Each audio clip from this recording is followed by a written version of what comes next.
Hi, folks. I hope that you and your loved ones are happy and staying healthy. And considering what is happening all across our great country, I hope you are safe. As I sat down to edit this video to share with you, American cities are on fire, and I am deeply troubled by the violence and looting that I am seeing. I was personally attacked by a mob of people during the 1992 LA riots, and that is a vivid memory for me. Fortunately, only my car was damaged. I love America. Every fiber in my soul tells me that hurting other people is wrong. Taking a life is wrong. Many of the family businesses that have been destroyed by the violence will never reopen. Most of American businesses are run by families and small business owners. These businesses have taken our fellow Americans generations to establish and build. We must stop taking away their dreams and their futures. While the reasons for this epic uprising are clear and the wrongful death of our fellow American George Floyd is atrocious, I wish to honor the words of Dr. Martin Luther King Jr. by saying that I would like for all of us to believe in nonviolence. Nonviolence is the most potent weapon available for our struggle for freedom and justice. The best way to deal with this dilemma that we face in this country is through nonviolent resistance. I agree that we must continue vigorous protest, and I am pleading with you to make it nonviolent. We must not hurt, maim, nor destroy in response to the tragic murder of Mr. Floyd. Please, I beg you to step away from the violence and let it die as we bring to life the vigorous but peaceful demand for answers and for rapid change. Thank you for listening. This video is dedicated to the memory of George Floyd, who left the earth too soon because of a murderer. I hope that you will join hands with all Americans and me to demand answers and seek epic and immediate change. I wanted to continue my interview series for Cooking with Salesforce by talking with a hardworking, successful man whose name is Keinston Montilla. Keinston works in tech and is a successful regional account manager in business-to-business sales working at Cogent Communications, a firm that has been in the business of internet connectivity for over 2 decades. Keinston did not know what to expect in our interview because it was the first time we spoke live, and he didn't receive any questions in advance. I wanted his reactions and responses to be as organic as possible. Let's see what he had to say about his use of Salesforce. So, I wanted to first of all start with introductions. I'll be interviewing Keinston Montilla, and thank you for joining me. We're going to be talking about the world's largest professional, I consider it a social, like a social media website, but most people consider LinkedIn as a serious business tool. But, we met on LinkedIn, right? And so I've taken an interest in you because of something that you're interested in that is very important in my life, which is Salesforce, the Salesforce Cloud Customer Relationship Management software. And I've asked to have this candid talk with you, completely unscripted, so that I could get just spontaneous responses and gain a better understanding of why folks want to use Salesforce, why they want to acquire Salesforce skills. And so the first thing I wanted to talk about was your job. So you're currently a regional account manager at Cogent Communications in Toronto, Canada. Now, I'm familiar with this company. It was founded like 21 years ago. And they're really known. Is that right? Did I get it right? Yeah, correct. Yeah, 20 years ago. Yeah, 20 years ago. I think it was 99 or, I was like right before the big internet boom. And it's primarily an internet service provider, right? Yeah. Is that right? So please tell me about your job. Yeah, so I'm a regional account manager for Cogent Communications. So I'm actually surprised that you're familiar with us because we're not that known on the end market, basically, because we don't sell consumer products like Verizon or AT&T. Right. So Cogent is a 100% fiber optic internet service provider. It's actually one of the top 5 largest networks in the world. Oh, I need that. Yeah, founded in 1999. So basically my job with them is to reach out to the mid-sized businesses that have between 1 to 3 offices, somewhere around 200 employees or so. And actually, it's been a great time, especially during the COVID pandemics, and everybody's moving to the cloud products, software as a service like Salesforce. And no surprise, right? No surprise. Exactly. Right. Yeah.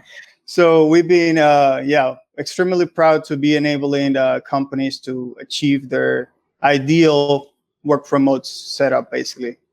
Well, I think that's great. I guess my question was, tell me about your job more deeply, or take a little deep dive into what you do. Get uncomfortable, be comfortable, whatever, you want to talk about, but, put it all out there, because I'm curious, I'm curious about the people that are actually in the trenches doing the work right now. What's going on at Cogent? What are you doing? Yeah, absolutely. So, I mean, my job is mainly finding new opportunities, reach out to new clients, prospects, right. And B2B. Also, exactly, B2B sales. Business to business, right? Okay. Exactly. So, yeah, basically, I do a lot of cold calling, a lot of tasks. Volume and velocity is very important into what I do. Say that again. You said volume? Volume and velocity. Yeah, is that a branding thing? Is that what I love that statement. I love that phrase, volume and velocity. Exactly. So where did you get, is that a company phrase, or is that something is that your brand, or is that Cogent? I would attribute that to actually my VP of sales.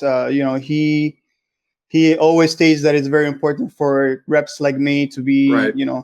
Constantly on top of our opportunities, right. Right. On top of our task, and volume and velocity is it's a key to succeeding here. I love that. It's beautiful. And I talk about propelling and velocity all the time. So I think I think it's great. Those are some of my favorite terms. Well, I'm a hardcore sales guy from the start, so I've always been selling something. So in the B2B business, and please excuse me, because of course I read the white papers. I prepped for the interview. Okay. I read the white papers, but what's on the computer? I've been a consultant, so I know what's on the computer isn't necessarily the inside scoop. What is it that, where's the big white space for Cogent? I suppose the question is, where does the revenue really come from? If you don't mind, if this is like an NDA thing and I got to sign a pile of paperwork, I'll do it. No. This is going on YouTube, so they don't sign NDAs. So what do you think, where do you think most of the revenue comes from? Because every business has different sources, right? What do your customers use your service to do? What happens after you sell it? And I'm asking a lot of questions, but you might be able to answer all of them. Is it service contracts? Is it maintenance, contracts? Or do you actually make all your money on the sale, and then it's the next customer you have to go and get more business? I mean, how does it exactly work? Well, for Cogent, Cogent only sells 3 products, which are internet connectivity. It's 100% fiber optics, right. Symmetrical bandwidth. Love that. Also, point-to-point private connection, so VPLS, layer 2, SD-WAN now. Right. And also we have about 53 of our own data centers, but also we have presence in all of the Cologix, Equinox around the world. So over 2,000 aerial neutral data centers. And basically those are the main products that we sell, and we actually are really good at it. So, That's very good. Now, is there any co-location service where, the customer can have their equipment at your place or anything like that? Or do you just provide everything? Well, in Cogent's own data center, we actually provide the space, the power, and the bandwidth. So you get a full setup, basically. You get the full setup, yeah. The customer is responsible to maintain it themselves. Right. Now, if you are in a Cologix or Equinox, we just provide it with a transit. So only DIA internet. Right. Well, that's terrific. Well, that's, it's kind of heady stuff. Sometimes it's above my pay grade. I was in IT in the Navy, but some of these things are much more advanced now, much more advanced. Yeah, for sure. and you have to, you're younger than I am, obviously, but you've got to stay up with the offerings because, you can easily fall behind within months. Things change. I know Exactly. yeah. I mean, I know you use Salesforce. I mean, this is a Salesforce YouTube channel interview, and I really want my cooking with Salesforce, interviews are going to be about real stuff, no fluff. That's my brand. No fluff, fluff-free content. So, we avoid the chest pounding. We get right into the meat and potatoes and really try to get into the details. I know that you use Salesforce. I know you're a Salesforce user. You've said that. Plus, that's how we connected. I mean, when we chatted. But does your team, I'm going to ask this a certain way, does your team really use Salesforce? And if so, how? Yeah, so everybody among the sales team in my company uses Salesforce. So Great. It's a company-wide tool that we use. And the way we use it for everything, basically. So we use it to keep up with our tasks, move our orders along the sales process. It's very important. And it's just a great, quotes as well. Quotes, yeah, exactly. Open orders, close orders. Great. Also, we connected with different internal tools that we have, and it does a wonderful job, basically, helping salespeople. So are you writing middleware? Do you have your own IT department? Do you have programmers and developers internally, or did you hire a company to do the developing? I'm actually not too familiar with that part of the business. Got it. Okay, on to the next thing. Yeah, no problem. No problem. Now, I'm going to hit you with a hard one. Are you really passionate about Salesforce, or is it just a work tool? I'm actually really passionate about Salesforce. Okay, yeah, why? I love the way that it interconnects with the different internal tools that we have. Great. And the searching features on Salesforce are incredible. Like if I want to throw in your name in there, let me look for Christopher Matthews in there. I'll be sure to find your contact, and see where you worked before. If we have you registered there, that's really important to me. And also, that makes me a little uncomfortable. It's like you know so much. Are you talking about Einstein? Do you use Einstein? Is that the Einstein enabled on your search? Did your organization use Einstein to do to analyze the data searches? Are you using that tool? I'm not 100% sure. No worries. On to the next one. Don't worry. If it's not, that's what I said. If it's not something you do, then don't worry about it. This is the whole point of this, Keinston. The whole idea is I see a lot of marketing videos about stuff online, and people preach things, but I really want to know what the users are up to. I'm curious. That's great. I really want to know what the users are up to. I don't really care about sales talk. Let the salespeople talk. I'm talking about, everybody wants to sell you something. Developers want to sell their service and all that. I'm like, have you asked the customer? Have you spoken to the user? 99.9% of the time, they start up with the manager. I want to start down with the user, and I want to hear what the users are up to, because the users do all the work. I mean, come on, let's be honest. The users do everything, don't they? I mean, am I wrong? Exactly. Yeah. Okay. So, do you find that are you using? Now, I use Google Calendar and Salesforce, and I'm going to do a video on that some other time, maybe. But do you use Google Calendar? Do you use like a G Suite, or do you use any kind of calendaring system to prompt you in addition to Salesforce, or using any other like tool from Google, for example, in your workflow? Honestly, the calendar that I use is Outlook. Okay, great. Yeah, online. Usually online. Yeah, online cloud. You're using 365. Exactly. Okay, perfect. Office 365. Yeah. So and you like it? Yeah, I love it actually. But Right. I mainly use it to document meetings and really important tasks that I want to keep up with. So if I have to call a really important account that I really need to close, or I need to do a follow up, and then I really put a task in there in my calendar. But Salesforce does a great job with reminders and notifications as well. Sure, I have the same experience. Okay, now on to the next big question. Are you ready? Yeah. Are you sure? This is a hard one. It might Let's make see. it might make you sweaty. Let's see what you get. All right. So what would you say to a CEO who is considering adding Salesforce to their company workflow when they have concerns about remote worker productivity and they're afraid that their workers are going to become siloed working at home? What do you say to them? I mean, Salesforce being a software as a service, it does a great job. I've used it on my personal laptop and also on my corporate computer, and it's a seamless tool. Basically, you can move through your task and work extremely well to keep up with your activity. So I would definitely recommend it.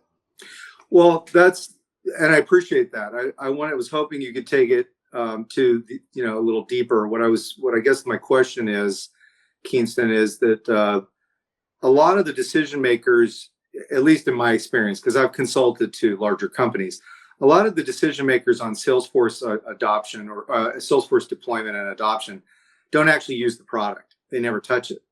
They just they just have a login, but I've looked at the logins. I look at the login audit and I see they don't even log in. They let the employees do it. So the person who's paying the bill oftentimes isn't the one who's actually using the program. Now, that's not always true. I mean, I always encourage them to do it. So my question really is, you've got this big CEO at a company. He's about to buy all this Salesforce, wonderfulness, all this epic Salesforce stuff. And he's like thinking about it. I'm not sure, is this really going to be helpful? The question is, what siloed means? That's like when they have people working without being connected, siloed, Exactly. So the boss is like stressing out and sweating bullets. How do I make sure people are working and they're not like baking cakes or, partying with their friends? How do I know they're actually doing their job? What would you say to that CEO? How would Salesforce help them have a productive workforce to make sure that they're actually doing something? That we're not putting camera. Is there a camera in there? We don't want to put cameras in people's homes, right? So how does a boss really understand? How does an employer really understand what their staff are accomplishing in the remote workforce? They have never done this before. They're used to having cubicles and people in the office. What do they do? What would you say to them about Salesforce in terms of making sure their people are productive? I mean, as I mentioned earlier, actually, Salesforce does a great job reminding you of your next task, your activity, to have volume and velocity. But it's the perfect thing about it is that it also shows the history of, the activity Right. that this rep has been putting into, how many calls he's done, how many emails you have sent, how many orders you have opened. And besides that, it's an extremely interconnected tool for salespeople to Right. use. So you're thinking reports and audit trails. Exactly. Right. That would be, yeah. Yeah. And the cool thing about it is that you can do pretty much anything within Salesforce itself. So you don't have to go back and forth, between these other tools most of the time. And, it helps you to remain efficient, basically. Well, sure. I mean, what I love about Salesforce, when you get Salesforce right out of the box, it's kind of like seeing a doctor do surgery. You see a little too much, and the body's cut open and you see everything. The nice thing about Salesforce is that you can actually really reduce down the amount of stuff people see and who sees what, right? Okay, let's move on to the next one. Does Cogent Communications reopening plans after COVID-19 include any sort of expanded use of Salesforce? And if so, how are they going to leverage Salesforce for the reopening when they start reopening? Oof, that's a tough question. I really can't talk about that. Yeah, that's too tough for me. You mean it's secret? It's above my pay grade. Oh, it's super secret. I got you. Okay, well, let's move on to some. Yeah, I don't want to get you fired. I want you to have a job forever. We want you to be employed forever. Okay, so on to the next question. So as a Salesforce user, Keinston, tell me, what advice would you give to somebody who is making a pivot, from working at an office, like a physical office, to now sitting at home? They're now working from home. What what rebalancing should they be thinking about? What should they be prepared to face? Give your epic tips on successfully migrating from the office to remote work. What are you thinking? Well, because I'm actually in the connectivity business, the first thing that comes to mind is connectivity. Absolutely, yeah. You have to actually ensure that you have to actually ensure that your local provider is reliable and it's ready to move all that traffic from the cloud to your actual home. And it actually depends if you connect via VPN to your office as well. That adds some more latency to the process. So I understand. So let's pause there. That's a very important detail because I don't think everybody understands. I understand, but not everybody understands. Why do companies use VPN and why is there latency?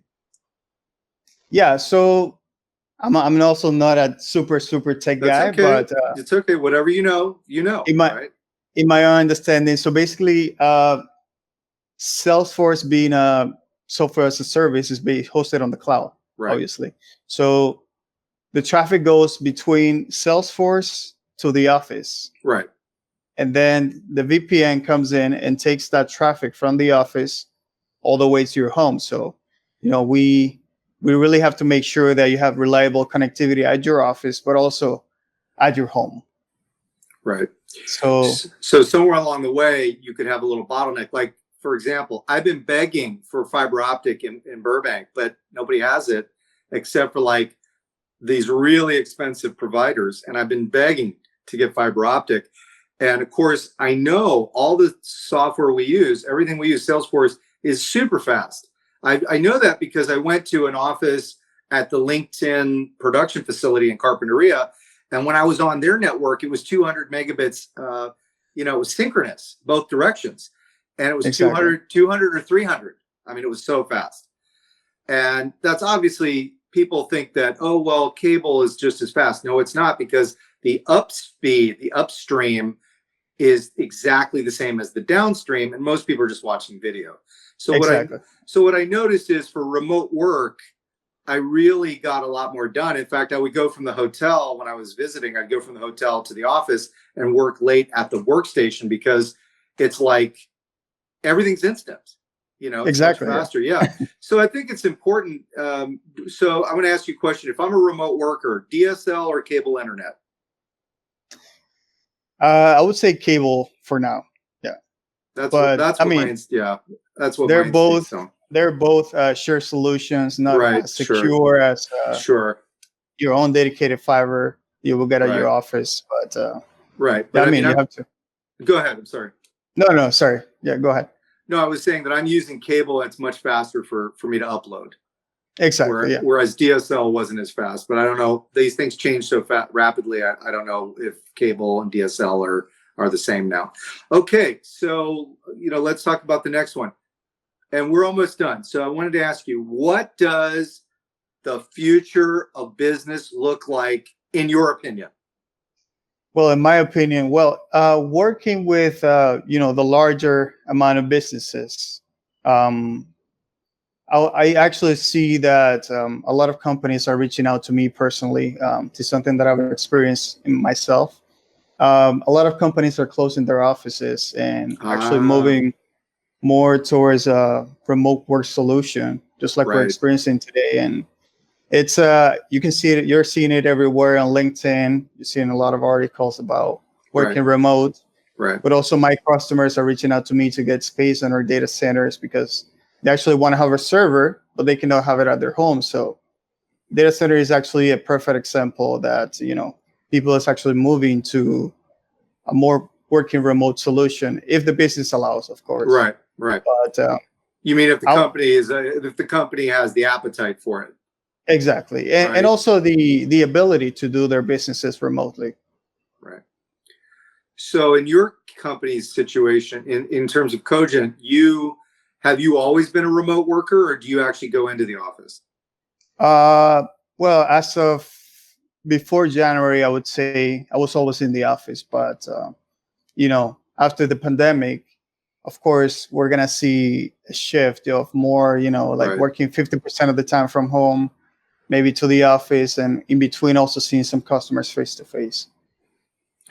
But would you agree that it's a different kind of vibe when you get the freedom to work at home? You don't feel, I mean, you may have a different opinion about this, but I feel like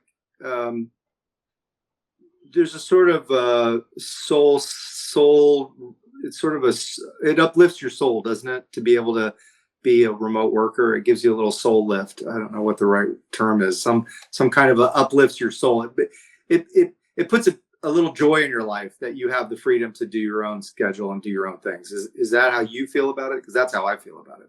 Absolutely, 100%. I mean, for me, I had to travel 2 hours a day back and forth to get to my office. Holy cow! So is that traffic? now, what do you have to take a private plane? Why is it so far? I mean, I actually live downtown Toronto, and Okay. When you live downtown in a city like New York, Toronto, or even Chicago, would say, Right. you don't really need a car. I see. So I usually use the public transit to get to my office and Right. and back. But now working remote, working from home, it's a wonderful thing. Okay, well, that brings me to another question. You opened another door. Okay. Do you use the mobile app? And are you using the mobile app when you're on the public transportation? I can't use the mobile app on the subway because it doesn't work. There's no internet. Yes. Are you able to get connectivity on the public transportation? Actually, I would say about 60% of the time, I'm able to get connectivity on my That's not cell phone. good. That's not. Yeah, it's not very good. Not very good. Yeah. So it's really not a good. It's not really a useful. It's really a wasted 2 hours. You got to read a book or something. What do you do for 2 hours? What do you do for 2 hours? Yeah, I mean, I try reading books. Keeping up with social medias as well. Okay. All right. And also, sometimes I send emails to my customers as well. Right. Well, whatever it is, it is. I mean, you can't just be, I find it hard to sit and just work. I have to do work is more of to me, work is more of a meandering, a journey. I wander through work. I don't sprint or I don't gallop through work. So, I mean, do you have the same kind of a workflow? I mean, I always have to be distracted a little bit and, do some other things to keep it interesting. What about you? 100%. Same thing. Because the job that we do is actually creative in a way. You have to think of a way to break into that account, and sometimes I get distracted. You break into accounts? Do you use special software for that? You know what I mean. I know what you mean. So go ahead, please. After you. No, yeah. So what I mean by breaking into an account is, get traction, get speaking to a decision maker, find out a way of attract their attention to me, and just get a conversation in place. So do you use in the activities when you log a call? Do you log calls? Do you keep track of all the calls you make in Salesforce? Do you log them? We don't use that button actually. Log a call. We don't use that feature actually. We use put in a task, I believe. Right. Okay. Yeah. So you can see you read it back first before you call them again, like each time you call them. Exactly. And then the beautiful thing is that you can put in a title so that you don't actually have to see and read through everything. Right. Before you make that call. Right. And in terms of these follow-ups and the things that you're doing on these calls, like how many times do you call someone and how frequently before you go, okay, this isn't going anywhere, or what's your expectations on the timeline? Well, I usually like to give myself between 50 to 60 days before I say, okay, this is not gonna go anywhere. But if I do see that the account it really looks good, everything it really matches the ideal customer of Cogen in my business segmentation, I could give it 120 days sometimes. Okay. Yeah, in my line of work, we go on the timeline of years. I mean, it may take 2-3 years for us to close a deal because not very many people are changing vendors that often, and in the consulting world, big corporations have like RFPs that they will put out. And these requests, for proposal may only go out every 2 or 3 years. So a lot of these companies, we put them on the calendar and we have to follow up with them 2 years from now, that sort of thing. So Keinston, is there anything else you would like to share before we wrap it up? No, I want to thank you for your time. Thank you for, reaching out to me on LinkedIn, and thank you for doing what you've been doing for a while now. Absolutely. Inspiring people, helping them to acquire more knowledge in a cost-effective manner via LinkedIn courses. So that's really wonderful. Well, it's my pleasure. Keinston, first of all, thank you so much for sharing your opinions with me. And I really appreciate it a lot. I think that when we do these courses and things, it's always good to remember that even though I'm the face of the course and the author, there's a huge number of people involved in every one of my projects, from the courses to the books, social media. All that stuff involves a lot of very talented, hardworking people, and I owe them that credit. So I have to share the credit with them. I really hope you have a tremendous success in your career, and I also want to welcome you anytime you want to share ideas about Salesforce, or if you want to share ideas about sales and business, please reach out to me. Okay. Absolutely. It's been great talking with you. And unless you need to share any other ideas with us, I want to say goodbye and thanks so much for everything. It's a pleasure. Thank you. Pleasure. Bye. Take care. Bye. You too. It was interesting to hear from Keinston that his company is reducing focus on working at the office and giving more focus to working remotely. Now, I don't own stock in Cogent Communications, and they have not paid me consideration. However, I believe that 100% fiber optic networks will rapidly push out the companies that are using aging infrastructure, my town included. We sorely need fiber optic here in Burbank, and that's what everyone's going to need when they're working from home, because otherwise, with other types of connectivity, things can be a bit spotty. I'm also of the opinion that Keinston is a role model for what it means to be in remote sales. I look forward to following up with him and tracking his progress and that of his employer over time. I have a feeling that Salesforce will become Keinston's BFF moving forward if it already hasn't been. Now, at this point, I'd like to ask you to take a moment to please go ahead and click the like button, if you would. And if you'd like to subscribe, you should also click on the notification bell so you'll be notified about upcoming content. And if you'd like to interact with me on social media and connect, go ahead and do so by looking up my user ID, Born to Deal. All of my ideas for this channel will come from viewers like you, so I would appreciate it if you'd leave a comment, and I will respond to as many comments as I possibly can. Thank you so much for taking the time to watch this video. I will look forward to seeing you next time. Go get 'em.